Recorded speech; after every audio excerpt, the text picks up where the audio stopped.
Hey guys, it's Chloe, and today I am here with a brand new video. Today I am here with a tag, and I realized that I have not done a book tag since like September. I think my count was right when I looked at that.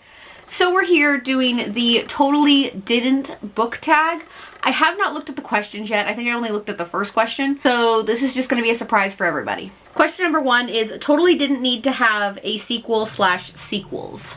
I'm going to go with a book that I do not own, and that is Maybe Someday by Colleen Hoover. Now, I did read the sequel, Maybe Now, and that actually came out, I believe in November. It was released for free, and then in April of this year it was published. And while I loved the sequel, I don't think it was necessary. It does follow a character from the first book heavily in this second book, and I understand why, but I don't think it was a necessary sequel, or I don't think you need to read the sequel to feel complete with the first book. Question number 2, Totally Didn't Need to Have More Than One Point of View. I'm actually going to use Maybe Now by Colleen Hoover again, because this has a total, throughout the book, a total of 4 perspectives, and one of them, at least 2 of them, were absolutely necessary. One of them was only a perspective twice throughout the book, so that one I could argue you wouldn't need anymore, and it's a character that is only in this sequel. Question number 3, Totally Didn't Need to Change cover art through the middle of a series. So for this, I'm going to go with Zenith and the sequel Nexus. Granted, I will give it this, is that the spines look like they're meant to be together. Like, whoever did the cover art for Nexus made it so they look nice on shelf. But when you look at the front, you can tell it's different. And I wish they had the new cover for Zenith out in hardcover, but they don't yet. So this is where we're at. But for this, I kind of don't mind it because they mostly stay on my shelf like this, and I'm okay with it.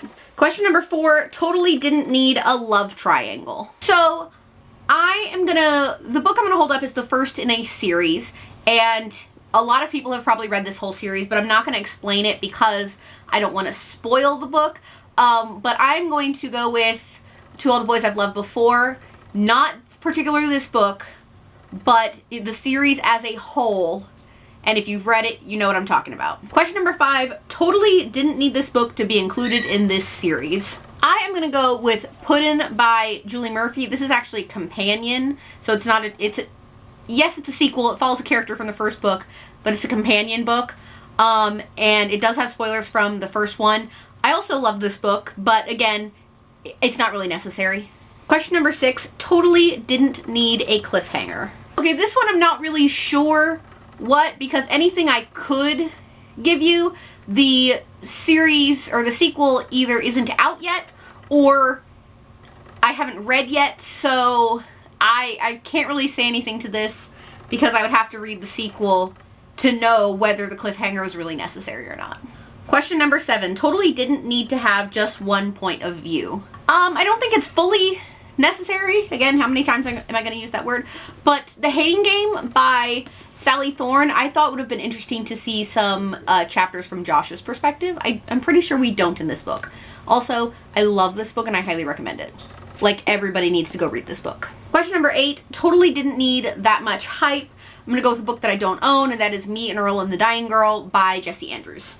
And I'm not going to explain myself because I really just don't like that book. Question number 9, Totally Didn't Need a Relative Book Reference. And the example that's given is Hunger Games fans would love Divergent. So, let me think. Okay, I'm a little confused by this question, but I think I'm doing it right.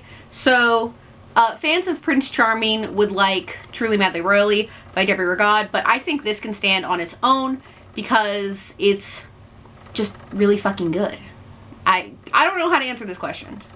And question number 10, Totally Didn't Deserve My Time. How about we name a couple for this, starting with Me and Earl and the Dying Girl by Jessie Andrews. Let's name some more books that I didn't like this year, scrolling through my Goodreads.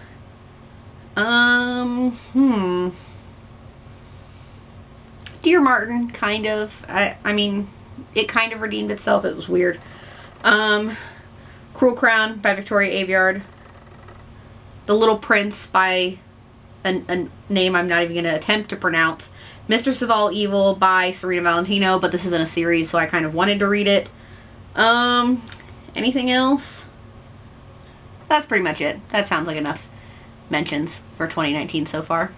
Alright guys, that is all I have for this video today. I hope you guys enjoyed it.